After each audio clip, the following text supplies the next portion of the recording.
Voltando para o carnaval aí a mulher disse assim, a bolsonarista, são demônios sim. São demônios sim, aqueles que tu falou aí que são deuses de coisa. Ela disse são demônios. Você pode esclarecer um pouquinho pra gente? Então, aqui, não tem como não entrar na história, né? Nós fomos colonizados pelos portugueses. Os portugueses chamavam tudo que vinha dos africanos de demônio. O certo era a cultura cristã. Tudo que era dos índios, os xamãs, os deuses dos indígenas, demônio. Tudo que era religião dos africanos, a Umbanda, o Candomblé, aqui, a Maju aqui, um abraço, Maju, um beijo. Aqui eu encontrei com a Maju aqui no Rio de Janeiro, em Copacabana, a gente tomou água de coco lá, um abraço, um beijo aí, Maju. Então, foi chamado, tudo aquilo que não era da cultura cristã era chamado de demoníaco. A própria figura do demônio, quem quiser pesquisar na internet pode pesquisar, com chifres, com tridente, foi a Igreja Católica que inventou aquela representação ali, né? Você não tem na Bíblia, por exemplo, nem a descrição, o demônio é assim, desse jeito, não tem. A Igreja Católica inventou aquela representação ali para poder juntar as características dos povos do Império Romano que não eram cristãos. Então isso tudo foi inventado pela essa representação, né? Aquela figura do demônio, tal como é mostrado. Então, isso foi inventado pela Igreja Católica, que foi chamado aqui a religião dos negros, a religião dos africanos, a Umbanda, o Candomblé, a Quimbanda e outras manifestações, como sendo coisas do demônio. Mas aquilo ali apenas é a cultura dos africanos. Aquilo apenas é a cultura trazida pelos negros escravizados aqui para o Brasil, que não tem nada de demônio. Foi chamado de demônio pelos portugueses. E no reproduzir da cultura, né?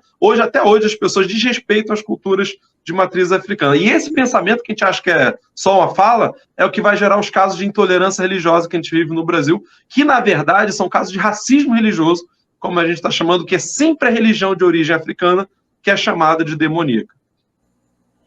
Um dia desse, eu fiz uma brincadeira, um pastor me convidou para assistir um filme na casa dele, muita gente, muitos jovens, e o filme era Os Vingadores Ultimato, né?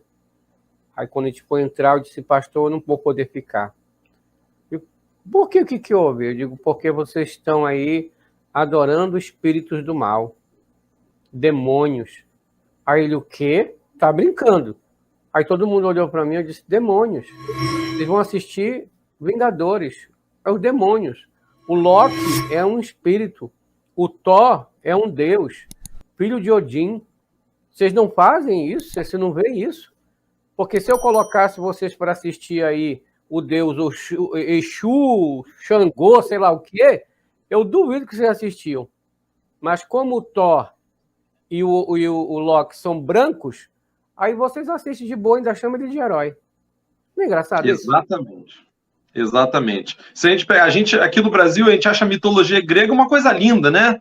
A religião dos gregos, Afrodite, o deus Baco e tal, a gente acha muito legal, acha que é culto, né? Acha que é legal a cultura greco-romana. No caso de Odin e outras coisas, religião nórdica, né? Que a gente chama de mitologia nórdica. Mas quando é a religião dos africanos, aí a gente considera que é do demônio. Porque, na verdade, a gente reproduz a visão do colonizador, que acredita que tudo que vem do africano é ruim. Tudo que vem do negro é ruim. Eu falo isso para os meus alunos. O que tem em comum? Umbanda, Candomblé, capoeira e samba. São todas coisas de origem negra, são todas coisas de origem africana, e tudo foi criminalizado. Capoeira, na época de Vargas, era considerado coisa de vagabundo. Samba era coisa de vagabundo. Hoje a capoeira e o samba são respeitados pela sociedade, mas a religião de matriz africana ainda é considerada coisa do demônio por muita gente.